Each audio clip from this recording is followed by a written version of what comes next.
All right, welcome back to the deep dive.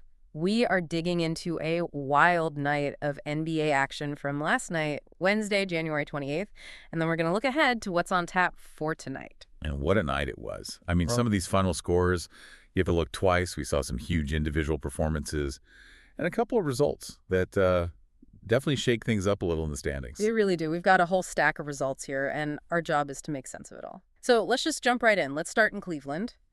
Lakers versus the Cavaliers. The homecoming game. Always is. The Cavs get the win here, 115 to 108. And for the Lakers, it felt like, another one of those close but no cigar kind of nights on the road. Right. I mean, LeBron had a solid game, put up 28, but it felt like the Cavs young guys just had more energy. Garland was fantastic, especially in that fourth quarter. He really took over. It feels like that's a story we're seeing a lot with the Lakers on the road. They hang around, they're in the game, and then a team's primary guard just closes the door on them.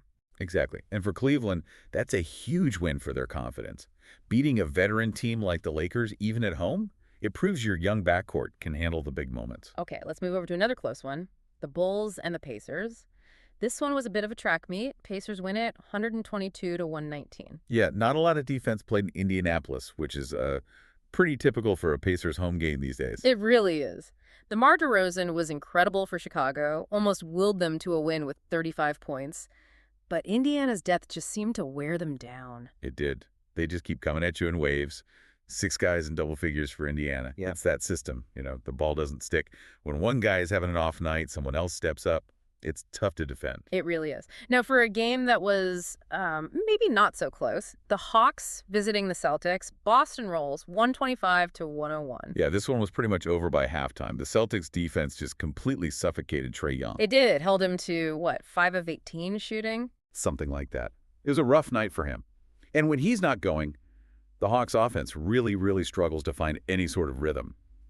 For Boston, it's just another day at the office, a dominant home win. Right. They just look like a machine right now. Let's go down to Florida. The Battle of the Sunshine State, Magic and the Heat. It's a good one, a real rock fight. It really was. Miami grinds out a win, 98 to 95. This feels like a classic Heat culture kind of victory. Oh, 100%. No flash, just tough physical defense. Jimmy Butler hits a couple of huge shots down the stretch. It wasn't pretty, but Miami will absolutely take it. What does a loss like this do for a young team like Orlando? Is it a good learning experience or just, a tough pill to swallow? I think it's both.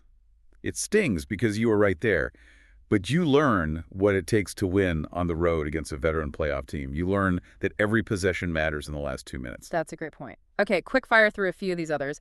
The Knicks beat the Raptors up in Toronto, 112-100. Solid road win for the Knicks. Jalen Brunson just continues to be an absolute stud. Hornets over the Grizzlies in Memphis, 108-102. I think that one qualifies as an upset. I'd say so. The Grizzlies have been struggling with injuries, but you still expect them to win that one at home. Big night for LaMelo Ball. Yep. Then we have the Timberwolves beating the Mavericks, 118-110, a huge matchup in the West. And Anthony Edwards was the best player on the floor. That's the takeaway. He went right at Luka and got the better of him in this one. That's a big statement for Minnesota. It really is.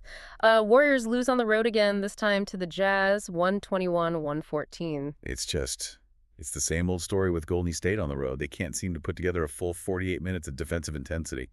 And finally, Spurs and Rockets, the battle of the young Texas teams.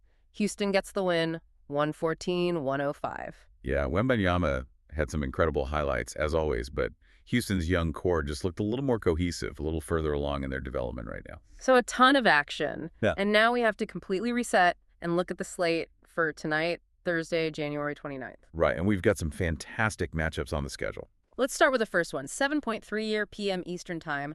We've got the Milwaukee Bucks at the Philadelphia 76ers. Ooh, Giannis versus Embiid. The Clash of the Titans. This is always must-see TV. What's the key narrative here for you? It's all about who can impose their will. Can Giannis and the Bucks turn this into a fast-paced game, get out in transition?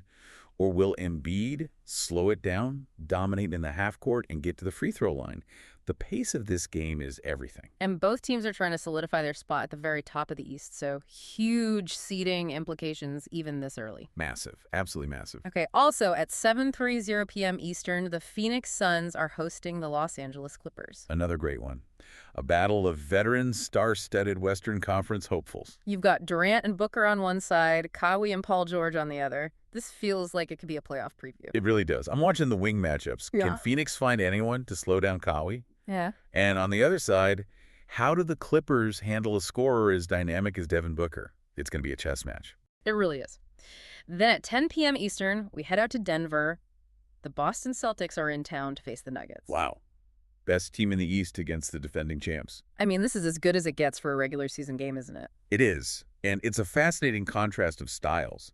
Boston wants to win with their perimeter talent with Tatum and Brown. Denver, obviously, everything runs through Nikola Jokic in the middle of the floor. So what's the key? Can Boston's defense handle Jokic's passing without giving up a million open threes? That's it. That's the whole game right there. You have to find a way to make Jokic a scorer and not a facilitator. But that's easier said than done. It's maybe the toughest problem to solve in the entire league. It feels impossible sometimes. So a really packed night, you've got these huge high-level matchups that could shape the MVP race and give us a peek at the NBA Finals. Absolutely. You look at these games and you see the league's elite really testing themselves against each other.